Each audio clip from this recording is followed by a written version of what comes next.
Bom dia a todos, obrigado aí pela audiência e aqueles que vão assistir a gravação pelo YouTube. Depois se inscrevam no canal, deem o like e acompanhem a nossa série de carreiras não lineares e o turnaround pessoal. Hoje a gente vai falar das âncoras de carreira. Deixa eu só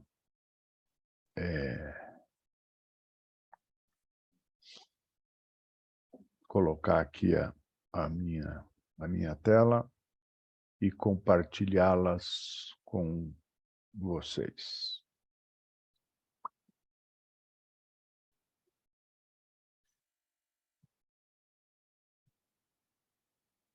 Estão todos vendo minha tela? Sim. Sim. Sim. Muito bom, muito bom.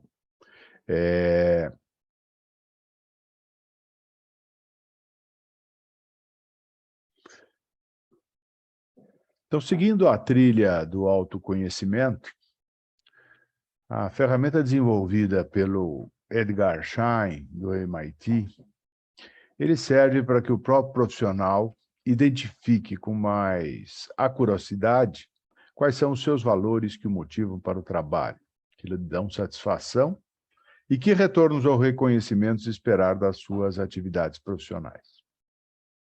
Como as carreiras já não são mais lineares e únicas, as âncoras de carreira não podem ser tomadas como amarras, mas sim na perspectiva de ampliar as possibilidades, desenvolver interesses e buscar a satisfação profissional de uma forma multidimensional.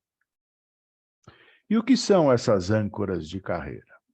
Então, Edgar Schein, ele definiu 8 âncoras de carreira.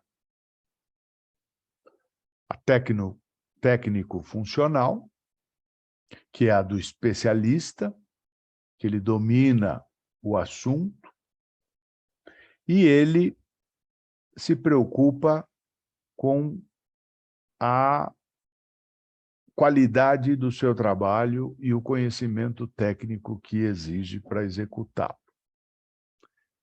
E o que ele busca?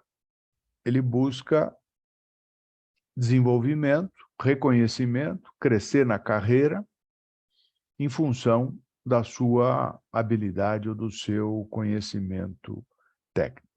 O foco dele é ser um especialista. Já a âncora de atitude gerencial tem como foco um generalista, contrariamente ao técnico, que é um especialista. Ele gosta de liderar, influenciar pessoas, e ele gosta de assumir responsabilidades. E ele se satisfaz com isso, com esses níveis de responsabilidade que lhe são permitidas ou que ele conquista. Ele também gosta de identificar e resolver problemas, mas num nível mais generalista, como já mencionei. A outra âncora de autonomia e independência já tem como foco a liberdade de atuação, a busca por profissões mais autônomas. Prefere trabalhar por projeto do que trabalhar na execução de uma atividade mais linear. O reconhecimento que ele busca é, eventualmente, ser promovido dentro de uma organização ou uma liberdade de ação para que ele desenvolva a sua atividade de forma mais independente. A âncora de segurança tem como foco a estabilidade, previsibilidade, segurança financeira, carreiras muito bem estruturadas e definidas, baixo risco, um ambiente de trabalho confortável e seguro, lealdade das pessoas. E o reconhecimento vem exatamente dessa lealdade que ele dá ao grupo ou à organização. Quando a âncora de carreira é a criatividade empreendedora, o foco é a criação do seu próprio espaço. Desafios constantes e permanentes, poder, controle, liberdade de atuação, muito motivado a ter o seu próprio negócio. E o reconhecimento é um reconhecimento mais público, de ele ficar em evidência. A âncora de dedicação a uma causa tem como foco servir os outros. E é exatamente nessa contribuição e partilhamento de valores que ele busca o reconhecimento, de encontrar gente que se engaje na mesma causa.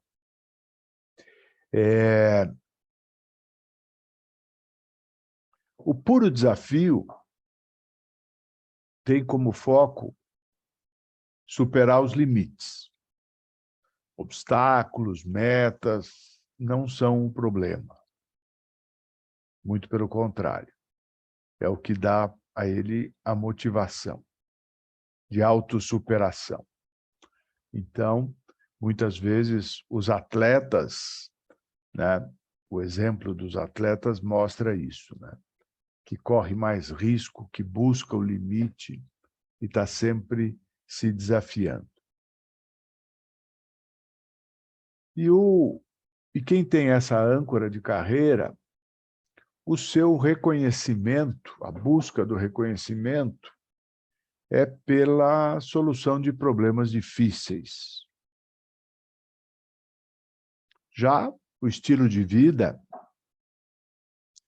tem como foco conciliar as suas escolhas. Conciliar a vida pessoal com a vida profissional. Buscar o melhor equilíbrio. Preocupação com as pessoas e com a família.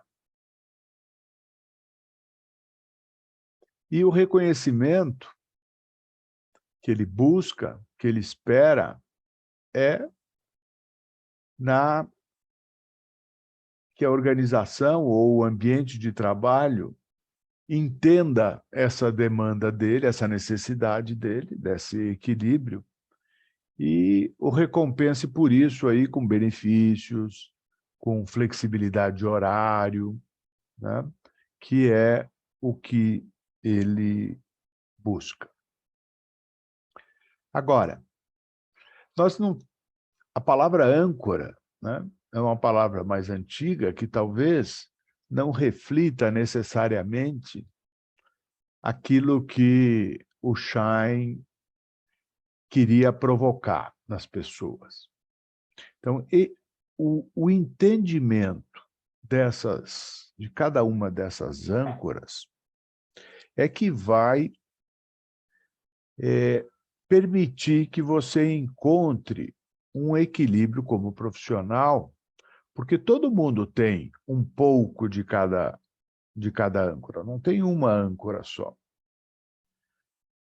Então, ao mesmo tempo que a identificação das âncoras mais relevantes podem ajudar a desenvolver e se organizar melhor para desempenhar a atividade profissional, ela também pode ser uma limitação.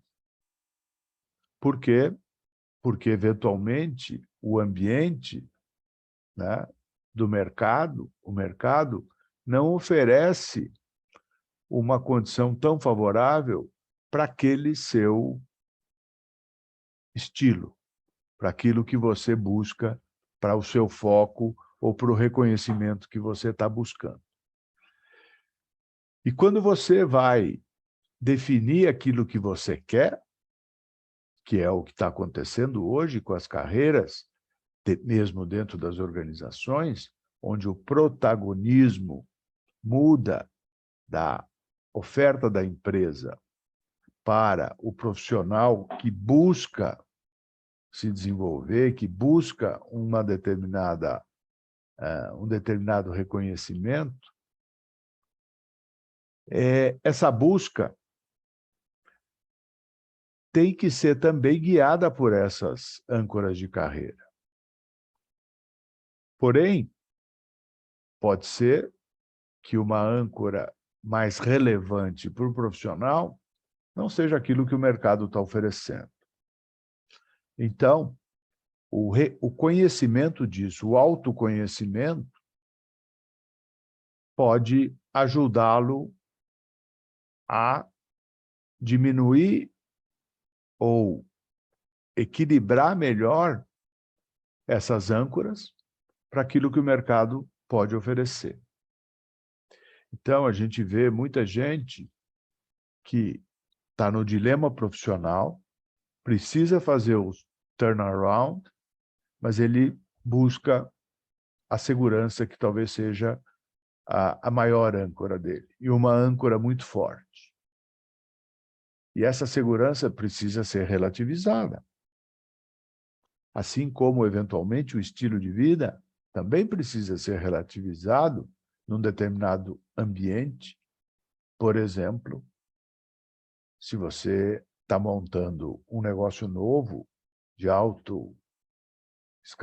escalabilidade, como é uma startup, o estilo de vida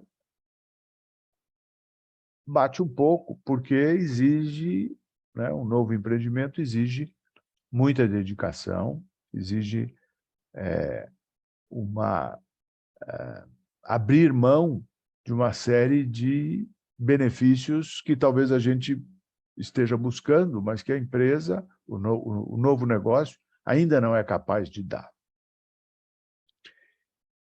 Da mesma forma, se o puro desafio é a principal âncora, ela talvez tenha que ser um pouco melhor equilibrada, com um pouco de segurança, na busca de segurança, porque esse puro desafio talvez não seja compatível num determinado momento, numa determinada atividade profissional que se desenvolva. E se a gente pensar em cada uma dessas âncoras, que cada uma delas pode ter uma atividade profissional diferente que nos reconheça ou que nos retorne aquilo que queremos numa atividade específica, numa atividade paralela. Não que a gente tenha que ter 8, né? Até porque dificilmente alguém tem as 8 âncoras totalmente equilibradas. Normalmente, pela nossa natureza, a gente tem uma ou outra âncora mais forte. Então, entender isso é um teste que tem disponível, é um open source aí, que é só procurar isso na internet, mas posso também, quem quiser me procurar, eu posso oferecer um teste desse, que é é um teste que cada um faz por conta própria, né? E recebe o resultado, o retorno dessa própria ferramenta. Então, poder entender isso, equilibrar melhor isso e desempenhar atividades paralelas ou em camadas diferentes para buscar esse retorno né, esse reconhecimento que a gente espera do trabalho. Então é isso, acho que já me estendi um pouco, e eu queria agora abrir aí para as considerações de vocês.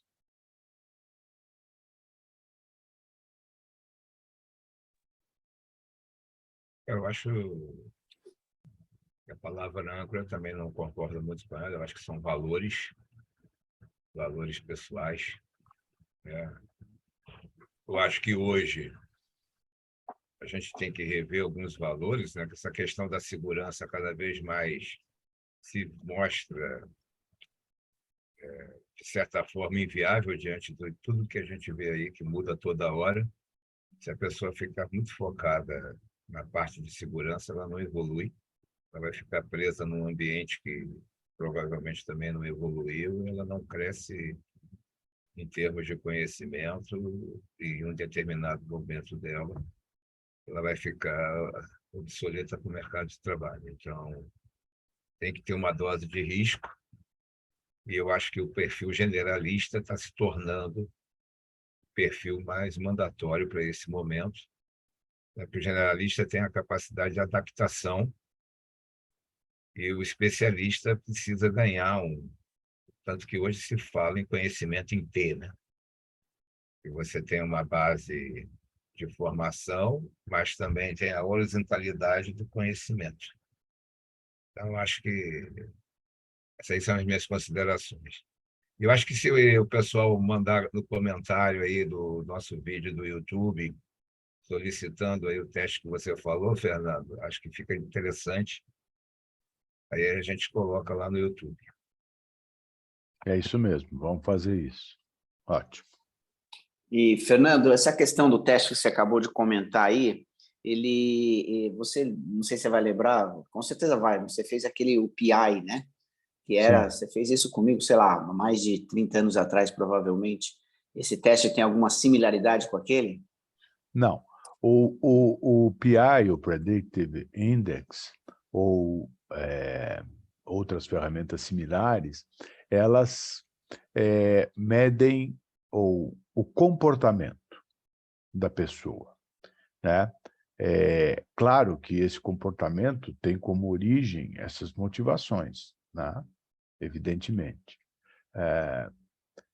Algumas características você consegue. Esses testes comportamentais, eles medem a dominância, a sociabilidade, a paciência e a conformidade com as normas e com as regras. Então, algumas dessas coisas, evidentemente, elas também vão aparecer, né, no comportamento, né, da pessoa.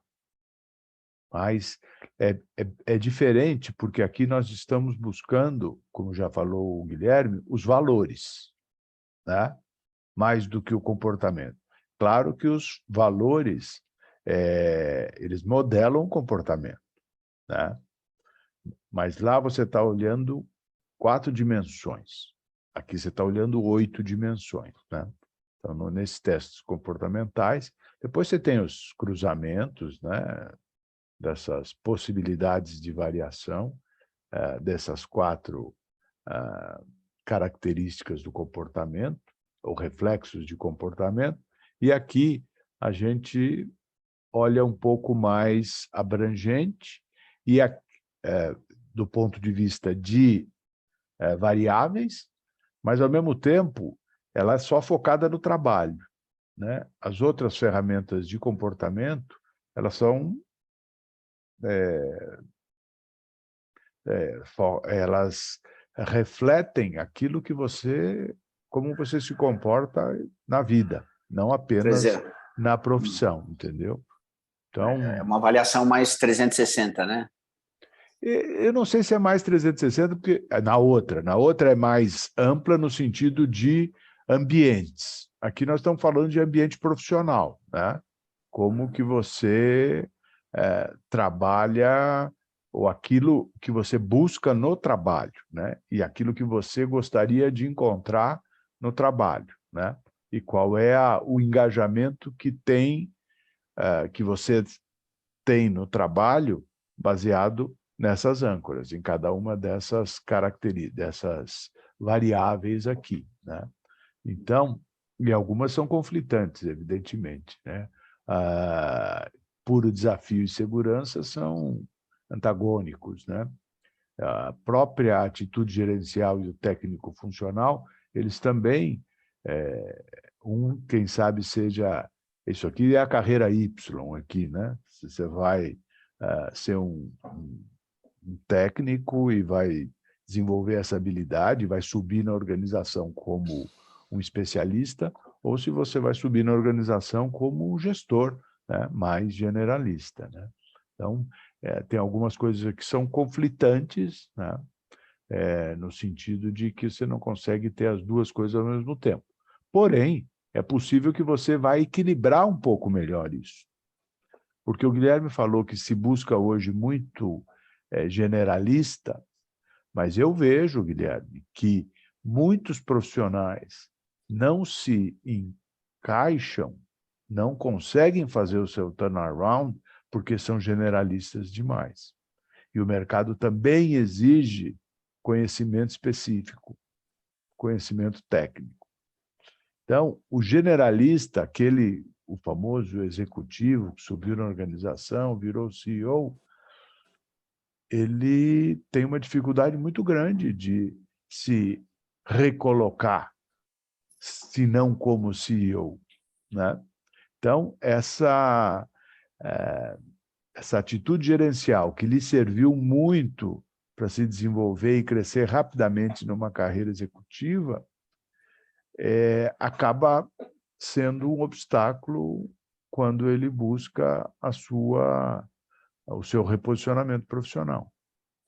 Assim como também um especialista que se especializou numa determinada área da ciência e que acaba limitando a sua atuação, né, a sua liquidez profissional, porque ele ficou especialista demais.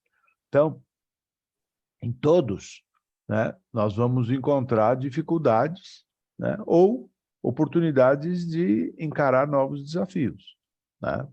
Então, o Ô, CEO Fernando, pode... Fala.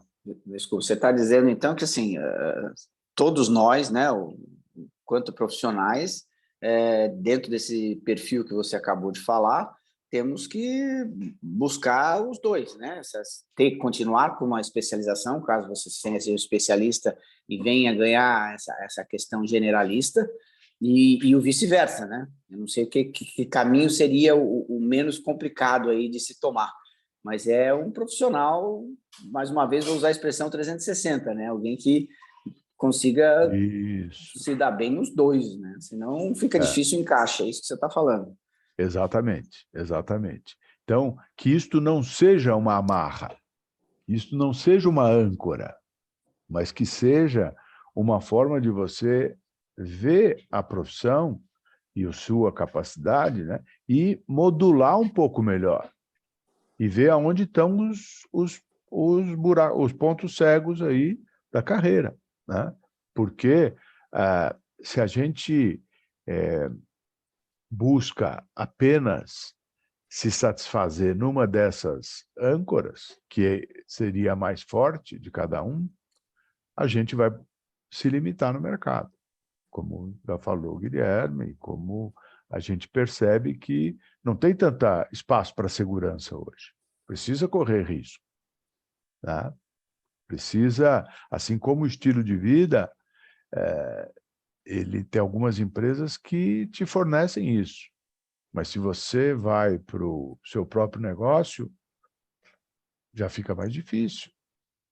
Porque você é que precisa modular isso. Mas dá para modular.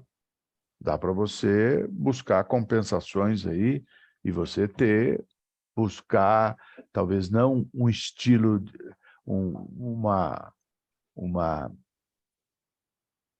um peso muito grande do estilo de vida na sua necessidade de satisfação, mas que você equilibre isso, né?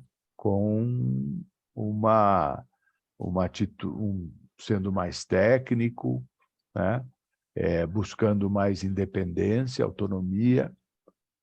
A questão da autonomia e independência é bem complicado empreender quando falta autonomia e independência. Ou melhor, não é quando falta, quando o seu trabalho, a sua atividade profissional, ao longo dos anos, não lhe deu autonomia e independência. E aí você se ajustou a essa condição. E agora querem que você empreenda.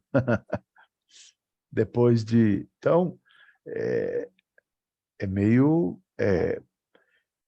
antagônico Trajetório, isso, antagônico. né? Então, você tem que abrir essa caixinha e falar, e trabalhar essa autonomia, essa independência. Tá? Aproveitando esse tema, esse assunto, muitas das pessoas que buscam as franquias para empreender estão buscando isso. Elas não têm ainda autonomia, elas não sabem, às vezes, como ter a independência e buscam uma certa liderança na marca. Então, a marca vai me dizer o que fazer para que o meu negócio dê certo. Então, quem busca franquia, e olha que eu não me vejo nesse perfil, mas eu, como uma pessoa que trabalhou muito em muitas franquias diferentes e teve muito acesso a franqueados, a esse tipo de empreendedor, eles buscam isso. Me diga como fazer. Eu saí do mercado, eu quero empreender, mas eu ainda não sei como fazer isso sozinho, porque eu tinha um líder, eu tinha uma empresa que me dizia para onde ir. Então, a franquia é uma forma de empreender com esse viés, vamos dizer assim. Equilibrando isso, né, que você está dizendo, né, Juliana? Eu não tenho toda a autonomia e independência, então eu me coloco, me ligo a uma marca que vai me dizer ou vai me dar ferramentas que eu não tenho capacidade de desenvolver, né? Então, exato. Sozinho não, você precisaria de ajuda. Exatamente. Então, eu acho que você deu um exemplo sensacional, né, de como equilibrar isso. Como é possível equilibrar isso? Existem oportunidades de mercado que permitem que você faça isso, né? E o modelo de franquia, né, traz um manual de referência. Exato. Então, a franquia diz assim, olha, você precisa de um quiosque, uma loja para essa metragem, você vai precisar desse tipo de equipe, você vai usar esse tipo de marca, de brand, entendeu? Então, o negócio já vem montado e o cara passa a administrar uma coisa que está montada e vai desenvolvendo a liderança até com o próprio treinamento que a franquia traz no seu acesso. E você Exatamente. E você consegue, dentro dessas 8 esferas, Valores vamos dizer aí. assim, dentro desse, você consegue se destacar ou ter, porque, por exemplo, quem busca reconhecimento, a franquia também propõe isso, porque você está lá junto com outros franqueados, e se você gosta de desafio, você vai querer ser o melhor da sua região, ou você vai querer ser o melhor Então, ou seja, eu estou dando um exemplo em franquias, porque é uma coisa que eu vivi muito e vivo hoje como franqueada. Você consegue atender de formas diferentes, mesmo empreendendo, que seria uma das características principais, talvez, você consegue ter as outras ainda assim. Ou seja, você empreende, você nem sempre vai liderar as pessoas e fazer da sua empresa a fonte para que outros façam isso, mas porque você também consegue buscar ou obter esses reconhecimentos e essas recompensas, vamos chamar assim. É muito interessante o que você está falando. Eu vou criar uma teoria aqui agora. Que talvez o manual, uma franquia, ela tem que endereçar essas 8 coisas. Esses 8 valores têm que estar endereçados numa franquia. E o franqueado vai se servir deles na medida em que ele não tenha, ou na medida em que ele se satisfaça com determinada coisa, né? Então, é bem interessante isso. Por quê? Porque se eu não sou técnico funcional, a franquia me dá o mapa desenhadinho. né? Sim. Que me Nem cobre sempre, né? essa... Nem sempre, deveria, né? Quer dizer, é por isso que eu estou Exato. dizendo, já é uma teoria para desenvolver uma franquia baseada nas âncoras de carreira, né? É É isso. bem interessante isso. E se eu não sou um bom gestor, ou um bom gerente, um generalista, ela vai me dar, teoricamente, né, ou poderá me dar ferramentas e treinamento para que eu me torne. Né? Ela vai promover autonomia e a independência dentro de certos limites, né, porque você continua franqueado, né, e vai dar segurança, de alguma forma, para aqueles que não são tão autônomos ou independentes, né? E assim por diante. E a criatividade, talvez, seja a coisa que menos a franquia permita, né? Porém, tem alguns espaços, né? Você pode ter uma criatividade comercial, você pode ter uma criatividade, sei lá o quê, mas Você pode ter toda a criatividade igual. As pessoas têm a impressão de que franquia bloqueia e que já vem tudo pronto. E não tem. Muitas vezes é com a criatividade do franqueado que a marca e a rede avançam. Então, tem um ou outro franqueado que vai ter essa característica principal, como criatividade, por exemplo, ele vai fazer isso. Tem espaço para todo mundo numa rede de franquias. E eu acho que isso é a parte mais legal. Você consegue... Isso que você falou é muito bacana, porque eu acho que o papel da franquia ou de uma marca franqueadora deveria ser isso, atender a todas as 8 âncoras, assim como... porque você faz isso, você tem uma rede muito dinâmica e diversa, que também te proporciona e te retroalimenta como empresa de todas essas âncoras. É isso aí. Você que trabalhou principalmente... Desculpa. Termina, Fernando. Termina, depois eu completo. Não, a Juliana, que trabalhou como consultora de franquias, né? Hoje ela é franqueada, mas como ela falou, né? Talvez ela não se veja tanto nesse papel, porque ela é mais independente, conheço ela, né? Gosta mais de autonomia, etc., tem criatividade, e de repente, esse é um produto que você poderia desenvolver, né? Dentro com essas 8 âncoras de carreira, né? Porque ao próprio teste de aprovação que algumas consultorias fazem, de aprovação do franqueado, poderia usar essa ferramenta aqui e ver onde ele vai precisar de mais apoio e onde que talvez a franquia ele vá ter mais atrito com a franquia, né? Interessante isso. Isso eu gostei dessa última colocação aí. Já vai sair um projeto novo aí, ó. Exato, porque normalmente os franqueados das redes me procuram.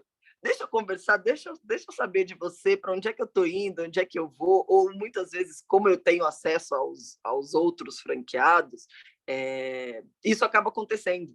Dessa troca e dessa identificação. E eu ia dizer uma outra coisa, dentro dessas 8 âncoras, se a gente pensar que toda franquia faz uma avaliação do perfil do franqueado, tem marcas que não interessam, nem para o franqueado e nem o franqueado interessa para a marca. Porque dependendo do perfil ou dos valores que ele tenha, isso para ambos, né, não dá match. Exatamente. Então, o modelo franquia atende às 8 âncoras, mas nem toda marca vai ter as 8 âncoras no seu desenvolvimento, no seu business. Exatamente. E aí, fazer esse matchmaking seria super interessante, né? Sim. Avaliar cada uma das franquias em função dessas 8 âncoras e depois você fazer a avaliação do candidato, né? Ou do próprio franqueado, que já é franqueado, e você vê o que bate e o que não bate, né? E onde estão os gaps. Bem interessante isso. Muito, muito interessante. E eu fiz um trabalho, sem querer, eu fiz esse trabalho com uma pessoa que eu dei aula no MBA em Goiânia, e falei, né, de ser franqueada e tal, a questão do empreender. Eu dava aula de marketing de relacionamento e inovação. São 2 matérias diferentes, né? E um deles me perguntou, ele falou, posso jantar com você? Porque eu queria saber mais.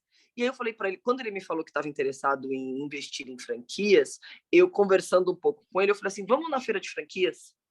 Lá você vai conseguir entender um pouco de quais marcas, e aí eu andei com ele a feira inteira, passei o dia inteiro com ele aqui em São Paulo, para falar, olha, isso aqui pode fazer sentido para você, isso não, porque se você quer continuar, se você quer como segurança, porque para ele a questão era segurança, era ter para onde ir depois, ele é dentista, né? E ter para onde ir depois, eu quero ter um lugar lá que me reserve um futuro. E eu acho que é isso, fazer exercitar esse match dos dois lados é um baita projeto. É um baita Principalmente que o modelo de franquia atende essa âncora ou valor de segurança, né? Porque o projeto está todo pronto.